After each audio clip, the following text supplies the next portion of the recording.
todos. Cambiamos hace un par de semanas, cambiamos el programa porque tenía que estar Marcela Rioseco, que vive en Chile, hay que decir, para dar una conferencia sobre los mandalas, pero hace un par de semanas avisó que no podía venir, así que fue sustituida por mí. Lo siento. Pero bien, entonces he reelaborado una unidad que tenía de psicología de la flor, que creo que será interesante.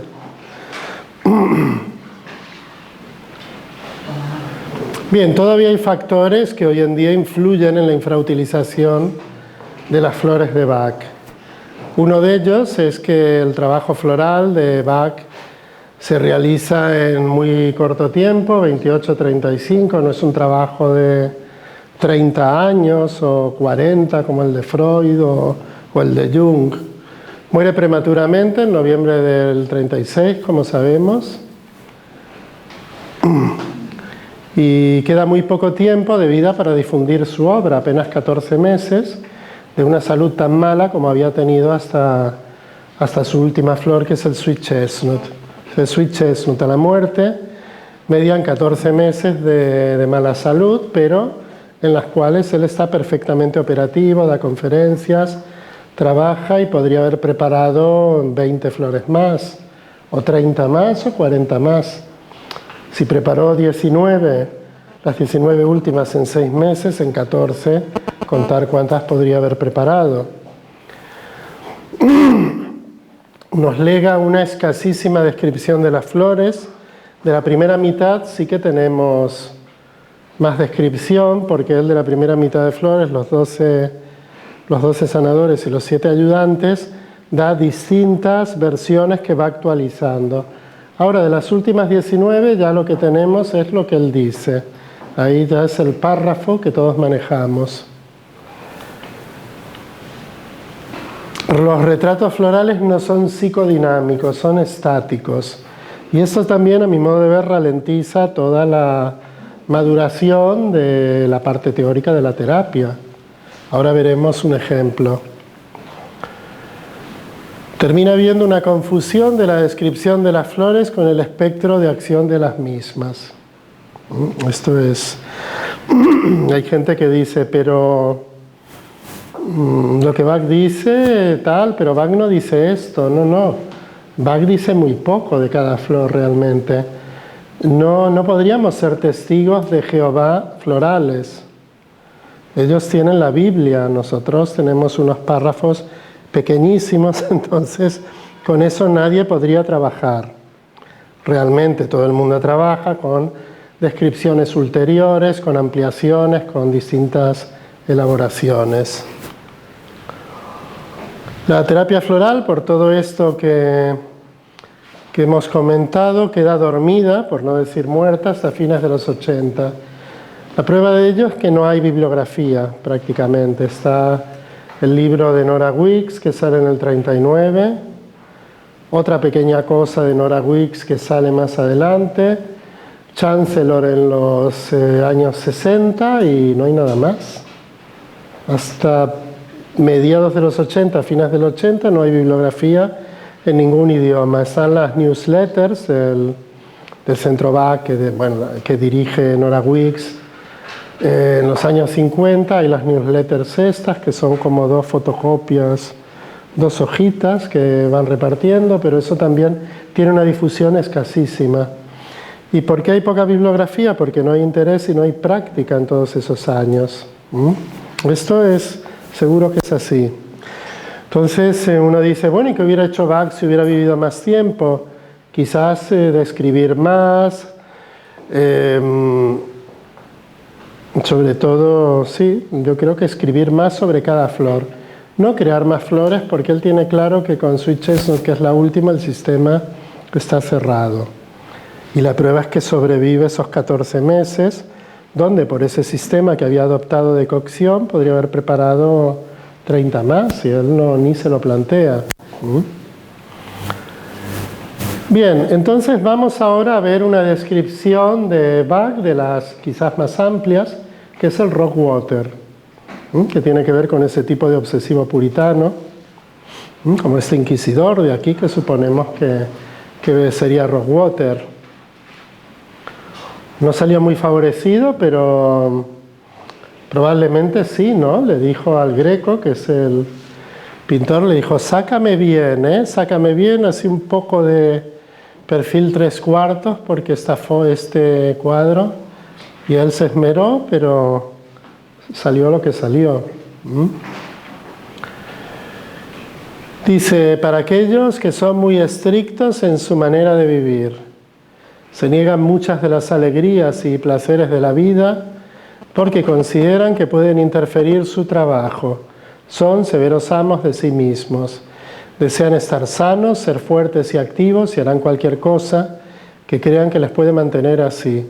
Esperan ser el ejemplo que cautive a otros, que después imiten sus ideas y como resultado se vuelvan mejores. Esto es un retrato estático, porque nada aquí dice que ha llevado a Rosewater a ser como es.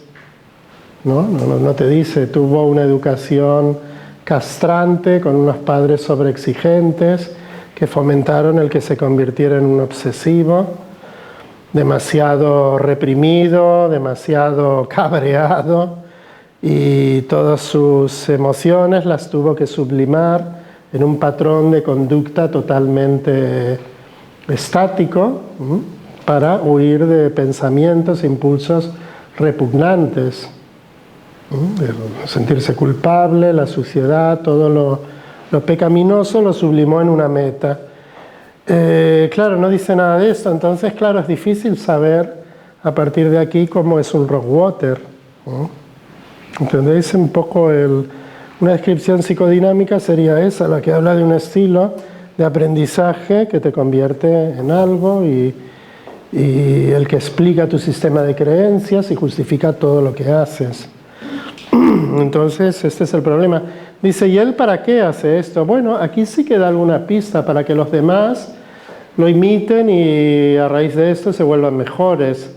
Pero en realidad hace todo esto para huir de sí mismo, de los impulsos y pensamientos repugnantes. El mecanismo de defensa de la personalidad se llama sublimación. Es convertirte en algo bien visto por la sociedad. No tiene que ser una meta muy alta para poder canalizar la mente y no distraerte y no dedicarte a nada más que cumplir con tu meta, y todo eso viene de todo un sistema aprendido en la infancia, ¿no? Básicamente es esto lo que convierte al Rosewater en un obsesivo puritano, que es como se los conoce en psicología contemporánea. Ante descripciones estáticas debemos recurrir a otras disciplinas como la psicología contemporánea, el eneagrama u otros, para poder adquirir una aproximación más dinámica que nos permita entender los mecanismos psicológicos humanos. Claro, esto es un poco lo que pasa, porque tanto la psicología contemporánea como el eneagrama, si bien habla de estilos de personalidad y habla de tipologías, también hace muchas variantes de la personalidad. La psicología contemporánea divide depresivos en 7 u 8 tipos, obsesivos también en una serie de tipos, y cada uno van coincidiendo con distintas flores. El eneagrama con sus eneatipos, si tenéis ahora en mente los eneatipos, cada eneatipo está subdividido y cada eneatipo tiene conexión con los otros. Esas son visiones dinámicas que realmente ayudan a entender la personalidad. Eso en las flores no lo hemos tenido nunca, hemos tenido una visión estática de clematis es así y punto y se acabó y no hay nada más. Eso es imposible trabajar con este tipo de modelos. Bien, entonces entre la descripción de Bach y el campo de actuación de la flor hay una gran diferencia. Nosotros con distintos modelos podemos ampliar este espectro, pero claro, todavía nos queda una franja, un territorio desconocido del que no sabemos nada. Y la prueba es que cada tanto van saliendo nuevas constataciones, nuevos descubrimientos con las flores. Entonces es un tema todavía muy abierto, no hay que confundir el límite personal de uno con el límite de la terapia, son dos cosas totalmente distintas. Y de este sistema floral, que es el del que más sabemos, de los 300 o 400 que hayan, quizás solo sabemos un 50%. O sea, es un tema todavía muy, muy abierto, ¿no? Con muchas líneas, además, distintas de profundización y de trabajo. Bien, ante esa carencia inicial histórica de profundidad en los retratos, claro, ¿qué va pasando? Que a partir de los años 80 se va haciendo como un constructo, digamos, una construcción hecha de distintos fragmentos, distintos trozos, ¿no? Distintos autores, ponen cosas que ellos ven en terapia, otras con las que especulan, y así se va construyendo una especie de Frankenstein floral, vivo, en cierta manera simpático también. ¿Veis? Aquí a Frankenstein le interesaban al producto del doctor Frankenstein le interesaban las flores. Dicen que Boris Karloff, que es el actor apenas se tuvo que maquillar para el papel de Frankenstein. Claro, es algo hecho de distintos trozos reales, pero que confluyen en algo bastante irreal en realidad, como es el monstruo de Frankenstein, ¿no? Hecho de partes anecdóticas, simpáticas y tal, pero yo creo que disociadas de la realidad. Y así sale el retrato estilizado del Water Violet elitista, el del Verben idealista, el del Clematis también en cierta forma romántico. Eso yo creo que son estilizaciones de esos Frankenstein florales, o mejor dicho, de esas burbujas que se han ido construyendo, pero que después no se corresponden con la realidad, de la personalidad o de lo que vemos en consulta en general, ¿eh? Había mucho que hablar. Entonces, ante descripciones estáticas debemos... bueno, esto ya lo hemos dicho, pero ¿y por qué está repetido? Diagrama, vale. Bueno, yo mucho de mi trabajo sobre la psicología de la flor lo tomé de Theodor Millon, que acaba de morir hace poco tiempo, que fue un gran psicólogo, un catedrático de universidad, que hizo un trabajo muy profundo. Y después, más o menos, esas visiones de la psicología adaptadas a las flores lo reflejé en estos dos libros. Claro, porque me di cuenta que, por ejemplo, nosotros podíamos leer Mimulus de distintos autores, pero si ibas a la psicología contemporánea y leías La personalidad evitadora, tenía 50 páginas de literatura científica de Mimulus, con todo lo que había estado viendo a lo largo de toda mi vida de terapeuta. Y entonces, claro, salían cosas como que esa personalidad evitadora de Mimulus era fantasiosa, cosa que yo no había leído de ningún retrato de Mimulus en ninguna parte, pero que yo lo había visto en consulta. Ahí te decía, claro, el evitador, como no puede vivir sus emociones en primera persona, las vive en sus fantasías del aislamiento y tal. Decía, claro, ahora lo entiendo, y toda la profundidad de la personalidad dependiente, que es el Centauri, los distintos tipos de obsesivos, Oukel, Mirror-Water, todo eso estaba ya descrito porque otras disciplinas habían estudiado la personalidad a fondo. Ahora bien, claro, Bach se adelantó porque hay personalidades que él sí que describió como cerato, que no no se corresponden con ninguna personalidad psicológica, o sea, y existen realmente. O sea que él amplió ese espectro, aunque no profundizara en él. En realidad, la gran maravilla de Bach, más que lo que escribió, fue lo que descubrió. Un sistema floral increíble, eso yo creo que es el máximo mérito.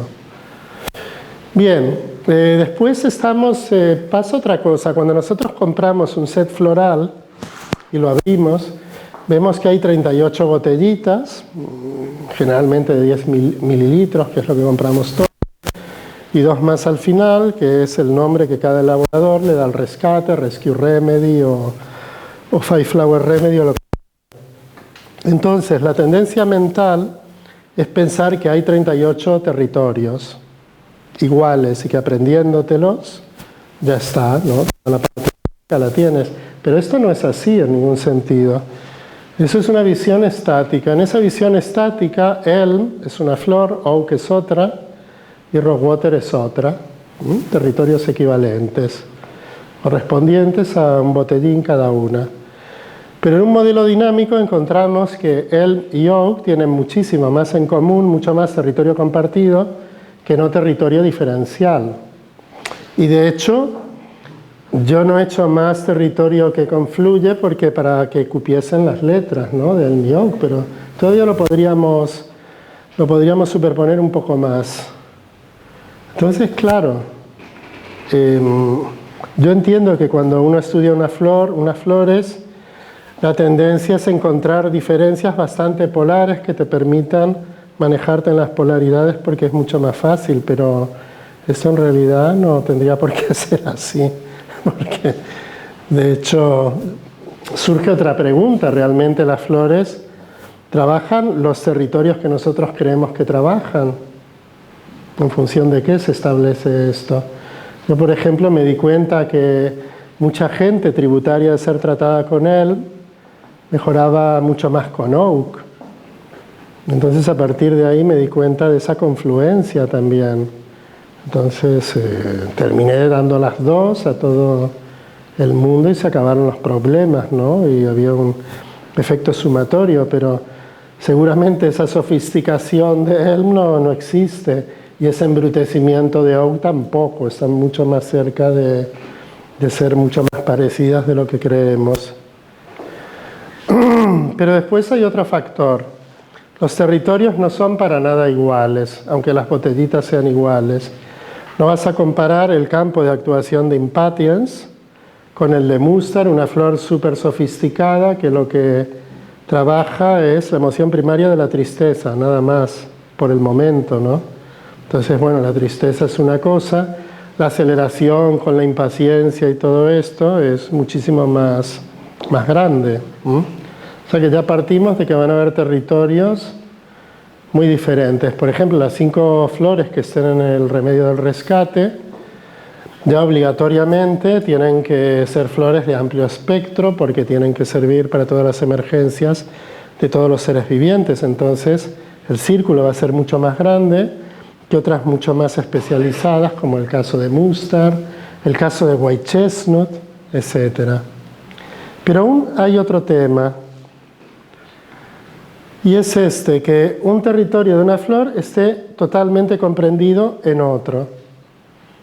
Por ejemplo, Cherry Plum tiene que ver con trabaja el eje control-descontrol.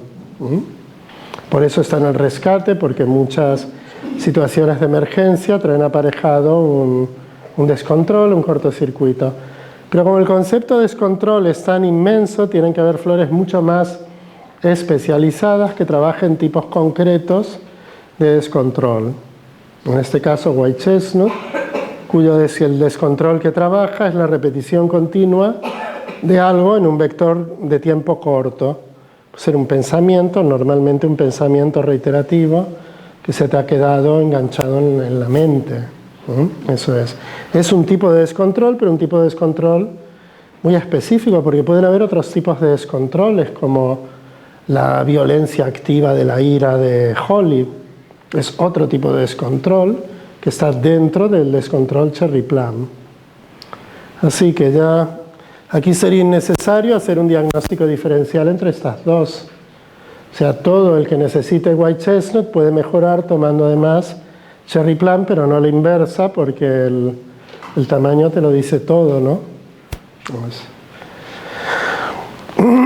O sea que teníamos, por una parte, territorios mucho más pequeños que otro, y por otra, territorios que ya están englobados dentro de otra.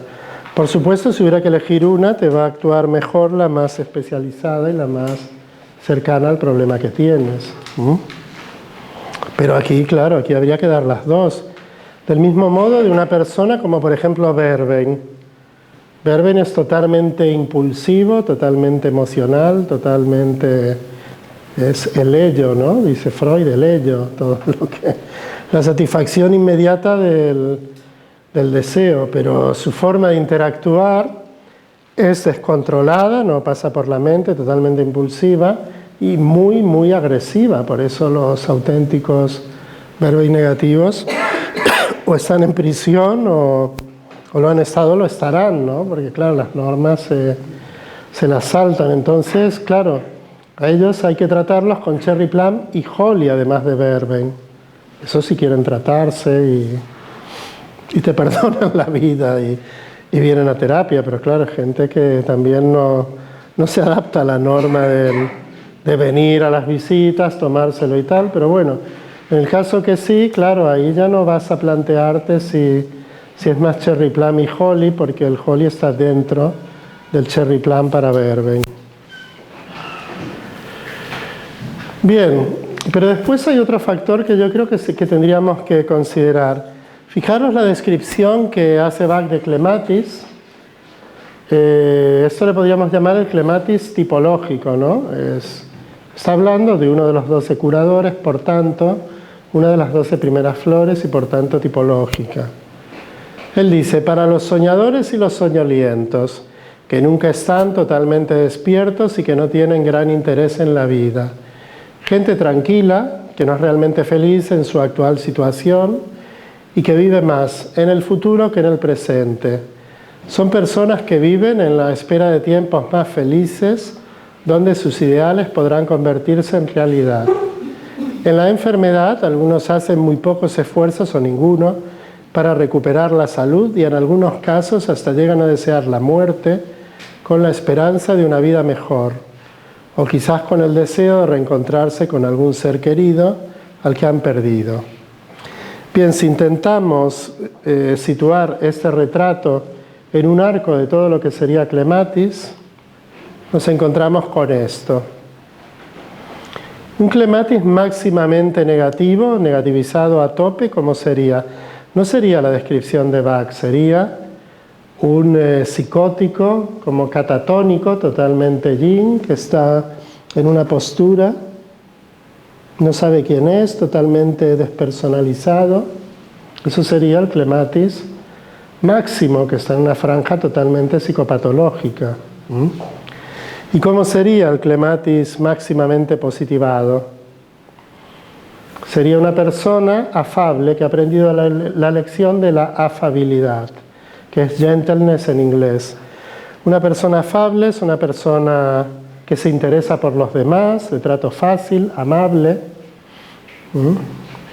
gentil también podríamos decir, empática en pocas palabras, que se sabe situar en el lugar del otro y escucharlo y todo eso.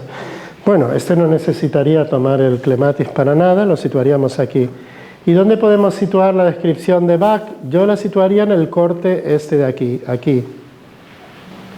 ¿Por qué aquí? Porque está más cerca del positivo que el negativo. ¿Y por qué está más cerca del positivo? Porque no está aplanado afectivamente. No está el Wild Rose, que tiene ya en su núcleo de personalidad, no está demasiado negativizado como para aplanarlo afectivamente. A medida que ese Wild Rose interior, o sea, la apatía, en pocas palabras, sube, el patrón se va negativizando en esta dirección. Pero fijaros lo que dice Bach. Personas que vienen a la espera de tiempos más felices, luego no están aplanados ni apáticos, donde sus ideales podrán convertirse en realidad. No está tan negativizado como para tener una emocionalidad plana. Y llegan a desear la muerte con la esperanza de una vida mejor o quizás con el deseo de reencontrarse con algún ser querido al que han perdido. Perfecto. Si él estuviera en esta parte de aquí, todo eso no existiría. Estaría totalmente apático, indiferente a todo y tal. Con esto lo que quiero decir es que Bach lo que nos da no es un resumen, es un pequeño corte dentro de un arco muchísimo más amplio, que es el de la personalidad. Entonces, claro, tenemos que entender que los retratos con los que trabajamos son pequeños cortes de algo más grande.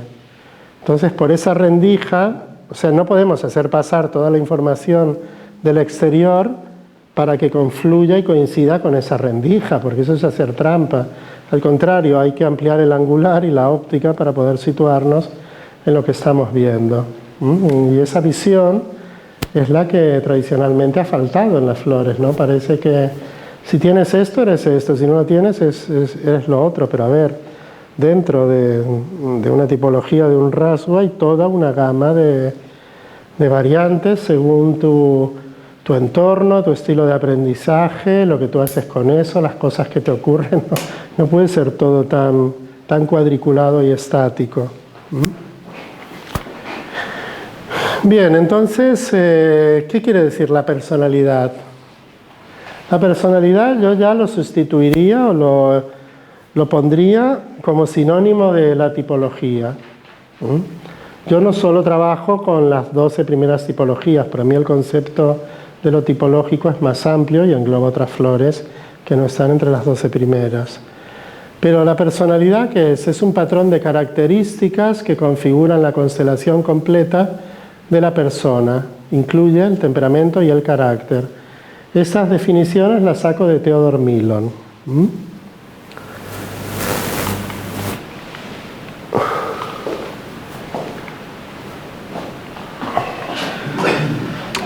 Es interesante este dibujo, ¿no? Es gracioso. Sí. El carácter se refiere a las características adquiridas durante nuestro crecimiento y conlleva un cierto grado de conformidad con las normas sociales. El temperamento, por el contrario, no es el resultado de la socialización, como era el carácter, sino que depende de una disposición biológica hacia ciertos comportamientos.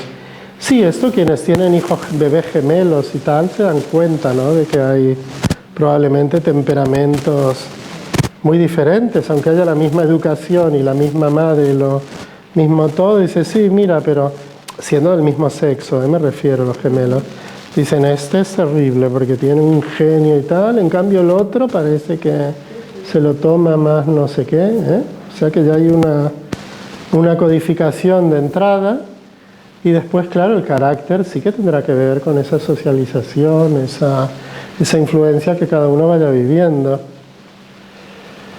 El carácter refleja pues el resultado de la educación, mientras que el temperamento representa la influencia de la naturaleza físicamente codificada.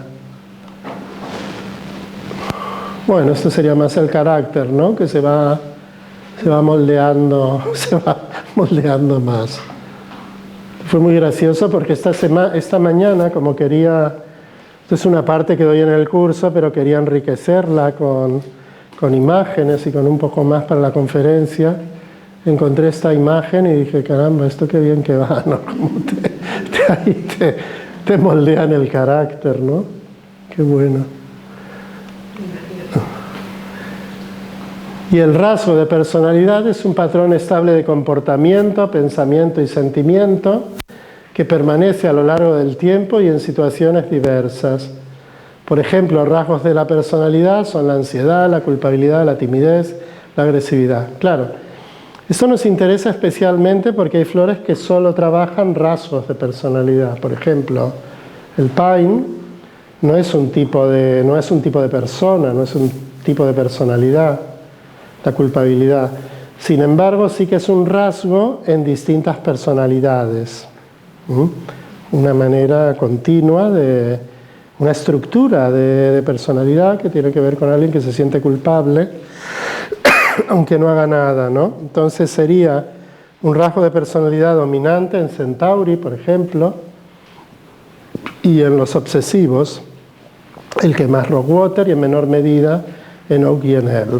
Esta gente tan trabajadora, tan comprobadora de todo, tan perfeccionista. Pero claro, ya la culpabilidad en Rockwater alcanza es lo más importante, ¿no? Él hace todo porque se siente culpable para lavar su sensación de suciedad moral y su culpabilidad. Clava Pelipine. Otro rasgo de personalidad puede ser la ansiedad, pero pasa que la ansiedad es un rasgo de personalidad muy abarcativo que afecta a montones de tipologías. Desde Chicory hasta, por supuestísimo, Mimulus, Centauri, etcétera, etcétera, son ansiosos, está en su estructura. Y aquí no hay una sola flor que tenga que ver con la ansiedad.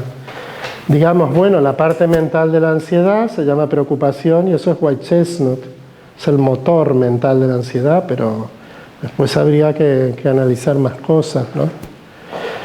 La timidez es un rasgo también, sobre todo que vemos en Mimulus, el que más, pero también lo podríamos hacer extensivo a otros como el centauri. El centauri también es apocado, tímido.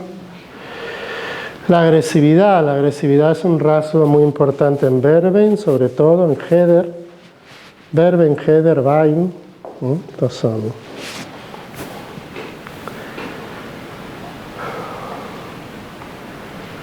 Entonces, una tipología está constituida por un conjunto de rasgos de personalidad.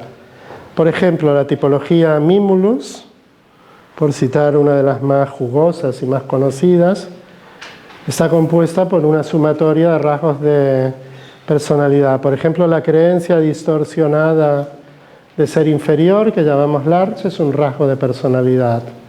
Pero no solo de Mimulus, también lo encontramos ¿en dónde encontramos esa creencia absoluta de inferioridad? En Centauri. Es un rasgo compartido también en otra medida en Gentian, etc. Entonces, claro, en esa tipología Mimulus vamos a encontrar, pues, Large, el sentimiento de inferioridad, la creencia. Que la inferioridad es una creencia, no un sentimiento, ¿no? Es una cosa mental. Yo me comparo, me veo inferior. Ahora, ¿cómo me siento? Me siento pues hecho como una mierda, como una persona no válida, inútil, el abatimiento, incluso la culpa, lo que quiera que sea, ¿no? Otro rasgo de personalidad importante de Mimulus es la ansiedad. Otro, el pesimismo. Entonces, el pesimismo tiene una flor. ¿Qué flor es? Gentian. Entonces, claro, una tipología está compuesta de una sumatoria de rasgos de personalidad. Ese es un criterio más amplio que no el rasgo, que es algo más estrecho, más específico. Y hay flores para todo, claro. Y después tenemos el estado. El estado se refiere a lo temporal, lo circunstancial. Por ejemplo, uno está enfadado o agotado después de una discusión. Está agotado. Olive, ¿no? Esto ya lo digo porque es de dominio público. Olive, por ejemplo, no es un rasgo, es un estado temporal que puede tener cualquiera. Uno está en un estado de ira, de Holly, por ejemplo.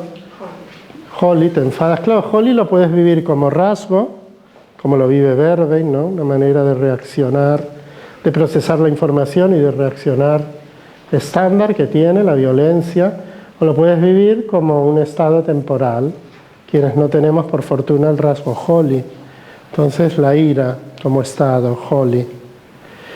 O la tristeza, lo puedes vivir como rasgo en Gentian, que es la personalidad depresiva, o lo puedes vivir como un estado temporal que puede ocurrir a cualquiera, y entonces Mustar como estado.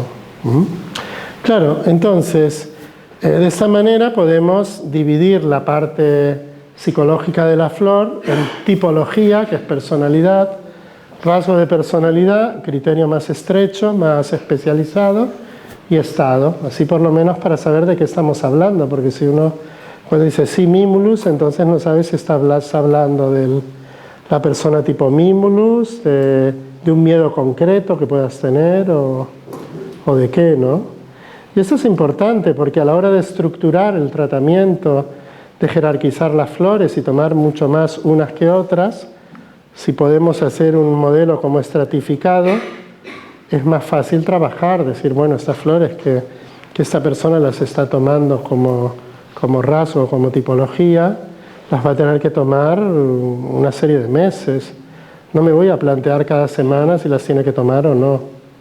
En cambio, seguramente hay flores de estado, que esto sí que es más aleatorio, depende mucho de lo que estás viviendo, y estas sí que se van a poder ir sustituyendo, cambiando, o negociando lo que sea, ¿no? Que este modelo permite entender mejor y permite también poder estratificar, mejor jerarquizar contenidos y poder temporizar el tratamiento. y sobre todo poder estudiar más la flor en profundidad. Bueno, y ahora abrimos esto era todo la conferencia, pero ahora sí que podemos abrir un turno de opiniones, preguntas.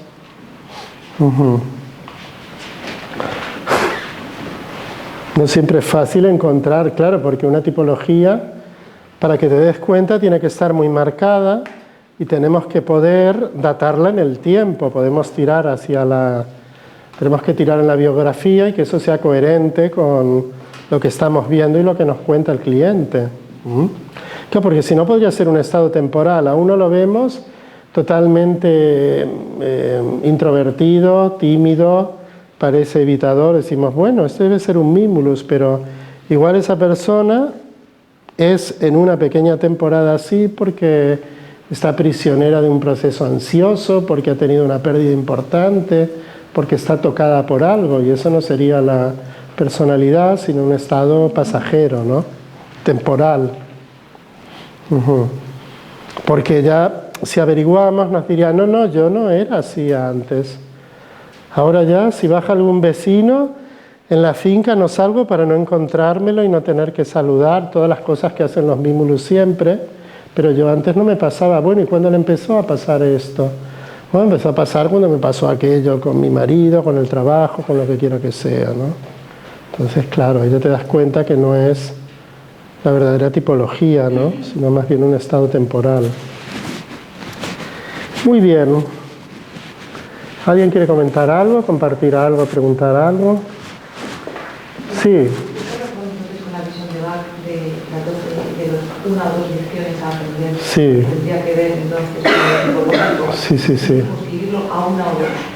Sí, pero para mí lo tipológico va más allá, porque por ejemplo la personalidad obsesiva es una tipología muy clara y ninguna de las 3 flores de los obsesivos, como es el Elm, el Oak o el Rockwater, están entre las 12 primeras. Rockwater y Oak son de los 7 ayudantes y Elm de las últimas 19. Entonces sí, ya sé que se podría forzar un poco, estirar un poco, indagar y decir, bueno, pero aquí en el núcleo de esto seguramente encontramos Scleranthus. Pero bueno, sí es posible. Y después te encuentras con la personalidad histriónica. Histriónico quiere decir teatral, exagerado. Antiguamente quería decir histérico, pero después cambió porque la palabra histeria viene de hístero, que es útero. Entonces, y fue Freud y sus amigos, todos hombres, los que estudiaron a las mujeres y les adjudicaron la histeria. Entonces, claro, se convirtió en un insulto, ¿no? Si a uno le dicen, tú eres una histérica, un histérico es que te molesta. Si te dicen, eres un histriónico, buscas y dices, sí, es un cómico, no sé qué, teatral. Dices, bueno, mira, teatro, ¿no? Bueno, pues ahí encontramos a Grimony, que es un histriónico, y es de los 12 primeros, pero encontramos Heder, que es otro histriónico y es de los 7 ayudantes. Entonces, no termina de cuadrarlo uno, o sea, una tipología es de lo psicológico con una tipología de Bach, pero a mí me da igual, yo cojo los dos modelos y los uso, y cuando no me llega uno me llega el otro. Es un pragmatismo. ¿Qué más da? Son distintas visiones y tú te beneficias de la integración de todo y se acabó el problema, ¿no? Claro, ahí está. Ricardo, Sí. ¿cuándo es la que dibujas el debate? Sí. ¿Qué parte de esta obra empezarías tú a tratar a una persona? ¿Cuándo esa tipología o ese estado es susceptible de ser tratado con flores? Bueno, cuando está lo que trabaja la flor es el negativo. Oye, ahora no sé volver a situar. Bueno, sí. Entonces, evidentemente al que viene... aquí estaba. Al que viene en esta franja... Joder, qué bárbaro. Bueno, sale enseguida, ¿eh?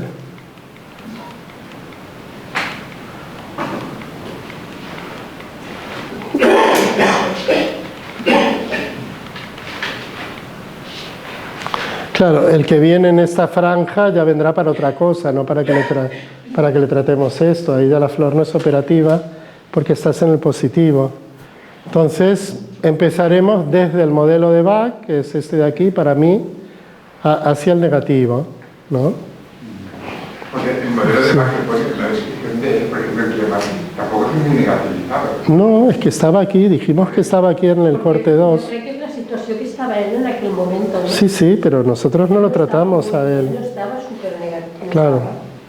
Claro, pero nosotros no lo tratamos a él, tratamos a gente que viene en distintos niveles de clematis. Es poner un ejemplo. Sí. Aquí, Sí, el baremo nostre, ¿no? puede ser, pero claro, eso lo entendía muy poca gente, que era un ejemplo. La gente cree, mucha gente cree clematis es esto, mimulus es esto y water violet, ¿qué crees? Porque water violet solo la del positivo, entonces ahí con esto no puedes trabajar de ningún modo, ¿no? Claro. Jo crec que el que has de fer és interpretar-lo. Pero para interpretarlo tienes que tener más chicha, manejar más modelos, porque si no te lo inventas, en lugar de interpretar, inventas. O haces que todo coincida con tu pequeño retrato, y eso es trampa, ¿no? Sí, claro, aquí es trampa, porque tú dices, sí, pero hay una parte de él que es así, bueno, sí, mira, puede ser, pero esto no está ahora, no está visible, lo deduces tú que... Claro, tenemos que manejar otros modelos que te permitan, otros focos que te permitan ver lo que... entenderlo un poco lo que estás viendo, un poco digo, porque no puedes entender mucho más, hay que reconocerlo. Pero bueno, al final terminamos dando lo que vemos. Tampoco, claro, porque si una tipología no está muy negativizada, tampoco la ves, y si tampoco la ves, tampoco el tratamiento tiene mucho fundamento, porque si no está muy negativizado tampoco te hará mucho, ¿no? Así que tampoco es que te tengas que esforzar, porque después los tipos puros apenas existen. Esto pasa también desde el punto de vista del modelo psicológico. Las tipologías, incluso Milon dice, claro, la personalidad más integrada y más positiva es un mosaico de distintas personalidades. Eso es. Mucha hibridación, mucha superposición. Pero bueno, de vez en cuando sí que ve gente que dice, fíjate que Chicory de cabo a rabo, es Mimulus de cabo a rabo, en todo.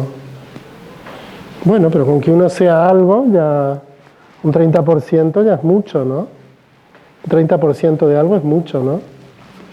Imagínate que ahora engordamos un 30%, yo pesaría 110 kilos. Lo primero que haría es tener que tomar Mustard, Gentian, Gors y todas las flores de la depresión juntas. Entonces, claro, o aumentamos un 30%, menguamos un 30%, es muchísimo. O sea que no hay por qué coincidir en todo. Sí. ¿Y crees que Bach, en la creación de su modelo, ha sido influenciado por el modelo que proponía Freud de Jung con sus obras? A mí me parece que no. Pero, ¿tú sabes si él leyó las obras? ¿Te sabes? No lo sé. ¿Biografía o no sé? No lo sé y fueron contemporáneos. Y bueno, y sobrevivieron. Freud creo que murió en el 56, creo. Y Jung murió en el 60 y tantos. A mí no me parece que haya ahí mucha influencia de Freud, seguro que no. No, yo he hecho 2 años. De Freud no. Estudiando Freud y no. Jung no lo conozco, pero... No, me parece que, hombre, también a Jung también le interesaba el hinduismo y el budismo, igual que a Bach, esto sí. Era más espiritual, pero Freud. No, seguro. No de concepto en específico, pero de este nuevo acercamiento a la psicología, el interés hacia la psicología, el estudiar el carácter, la personalidad del ser humano. Eso, digamos, en esta época fue... No, pero claro, piensa que Bach hizo un paradigma totalmente nuevo. Describió cosas nuevas, incluso describió tipos florales que no están en ningún estilo de personalidad, como el Cerato, el Impatiens tampoco. Hay muchos que yo no he podido encontrar un correlato ahí que digas, al menos de una manera evidente, ¿no? Claro, ya si y lo haces demasiado fino, todo lo podrías...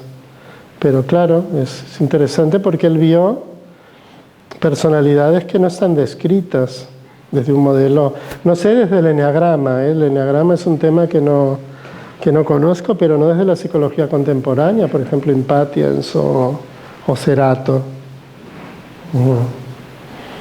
Mira si no te coincidí con ninguno.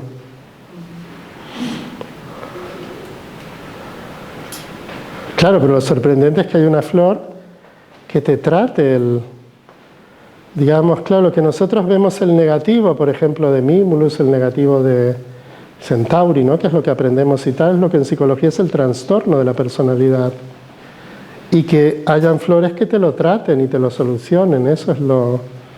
Claro, lo piensas y no nos extraña porque es la práctica cotidiana, pero es asombroso, ¿no? Claro, cuando vino la doctora Pastorino dijo, yo cuando leí que había una flor para la culpabilidad y otra para el odio, dije, esto es imposible, ¿cómo va a haber una flor para la culpabilidad y otra para el odio? Me le pareció asombroso. Cuando empezó a trabajar y vio que realmente actuaban, dijo, ahora lo que me asombra es no asombrarme. Eso, claro.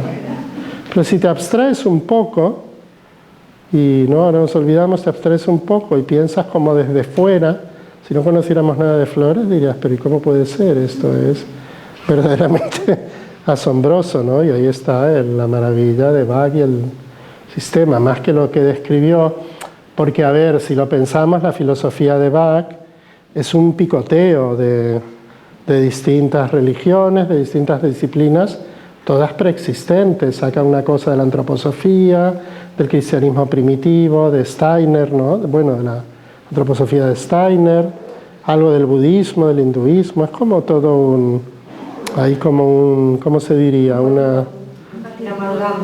Sí, hay una palabra que ahora no me sale, pero como un sincretismo a lo mejor de todo, una síntesis, tal, pero ya todo lo encontramos en cualquier otra parte. Lo que no encontramos es unas flores que tengan que ver con todo esto, ¿no?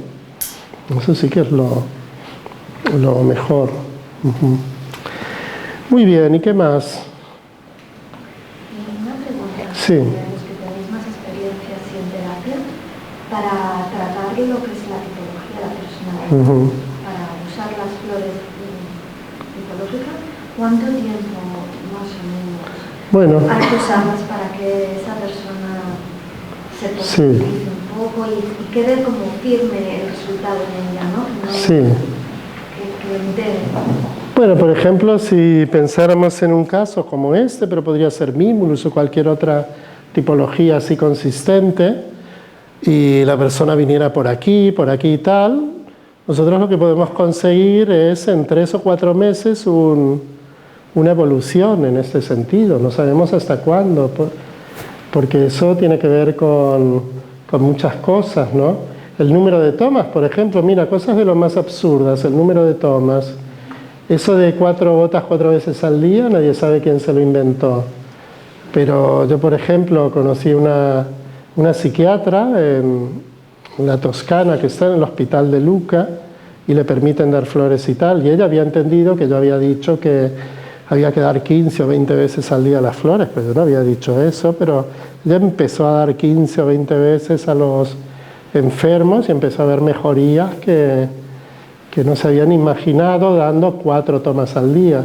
O sea que por lo pronto ya tienes que hay una cuestión de posología que lo cambia todo. Después está la reactividad energética de cada uno y el ambiente en el que vive cada uno. Entonces, aquí es imposible, por eso la mayoría pactamos 3 meses antes de hacer cualquier tipo de evaluación. Y pensamos que en esos 3 meses ya va a haber una mejoría para que a ti te compense seguir el tratamiento. Pero igual es 1 año, 2 años, es que esto es muy difícil de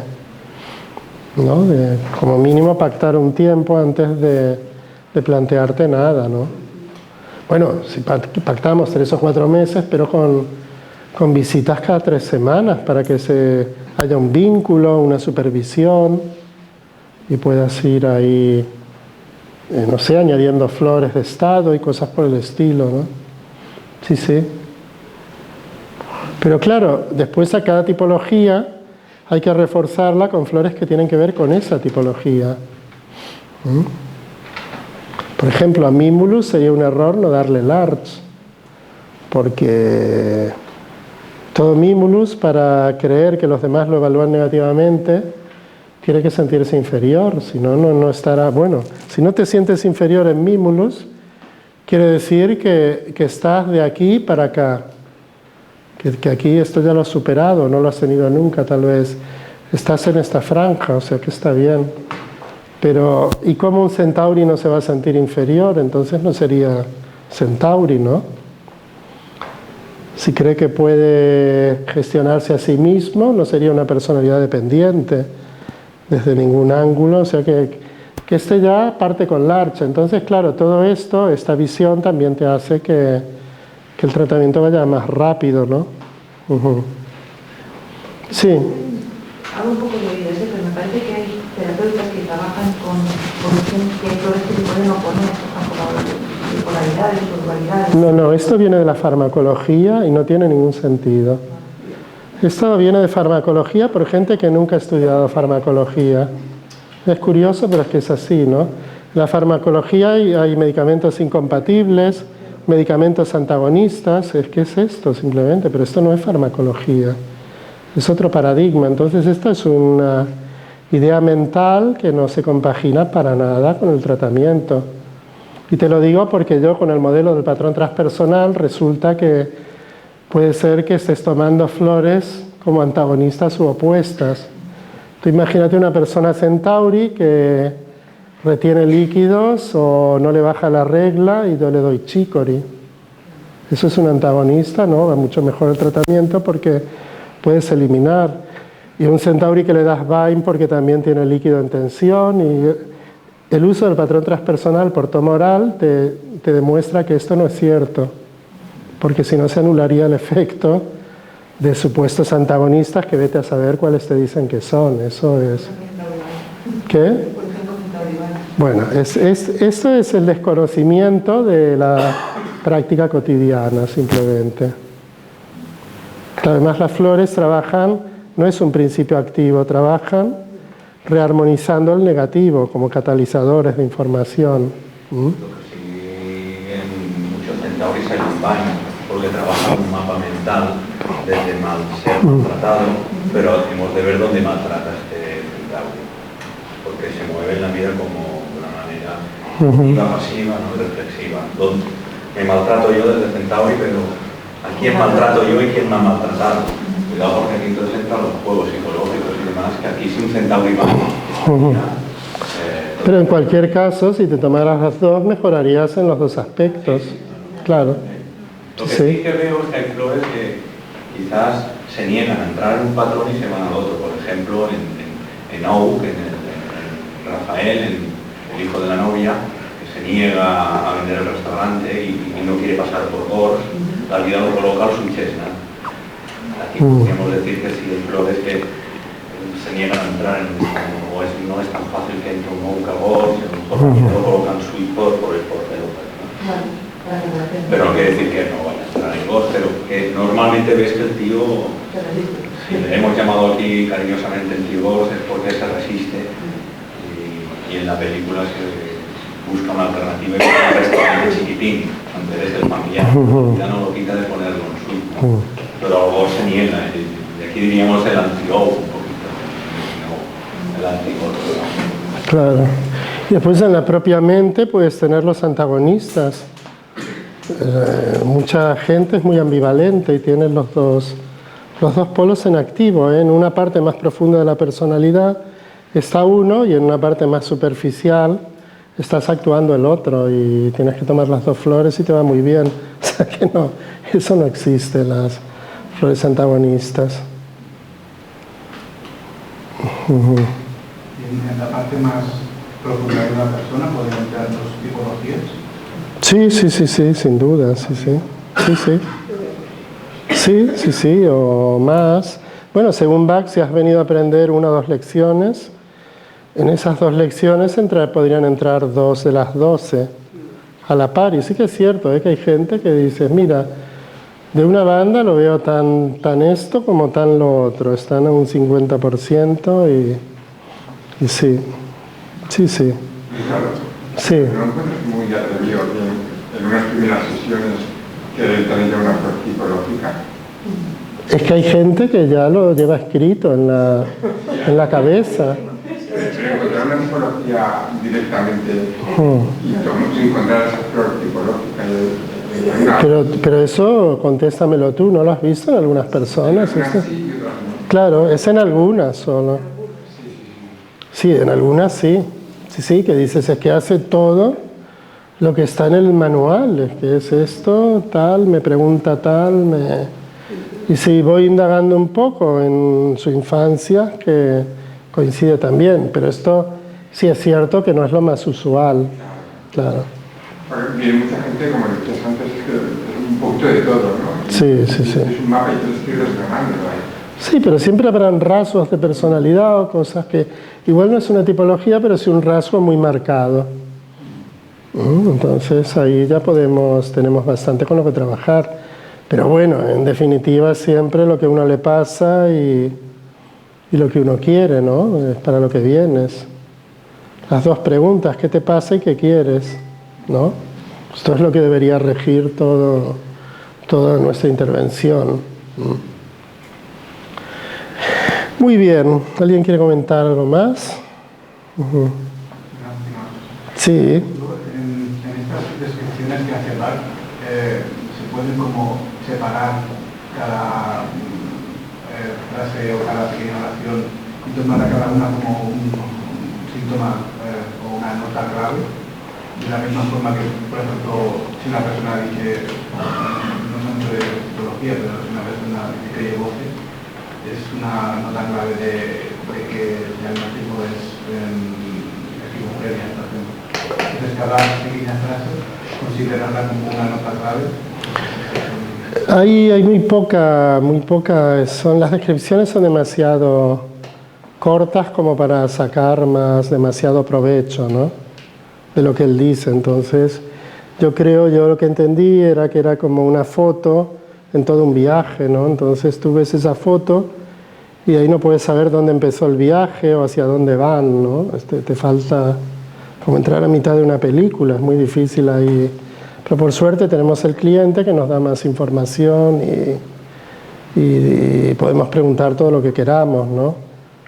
Pero claro, todo el mundo trabaja con descripciones posteriores, ¿vale? Lo de Schaeffer sale en todas partes, lo de Bach sale en todas partes, pero después está Schaeffer y después están todos los otros autores que hemos venido después también, y claro, ya entre todo eso, ahí ya te sale, ya tienes ahí la información.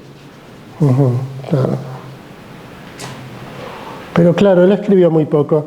Bach hay que pensar que era un Verbein positivado, ¿no? Y el Verbein ya quiere todo ahora. ¿Sí? ¿Qué hubiera hecho él si hubiera sabido que durante 50 años su terapia iba a estar dormida o muerta? Yo creo que por las cartas que envía Daniels, el editor y todo esto, hubiera escrito más. Porque él todo lo que hacía era ahora y saque esto y quite este capítulo porque tal, y le mando tantas libras para que destruya los ejemplares porque he decidido quitar tal cosa, y le ponen una denuncia porque hace publicidad de dónde tiene que ir la gente, a qué farmacia a comprar las flores y tal.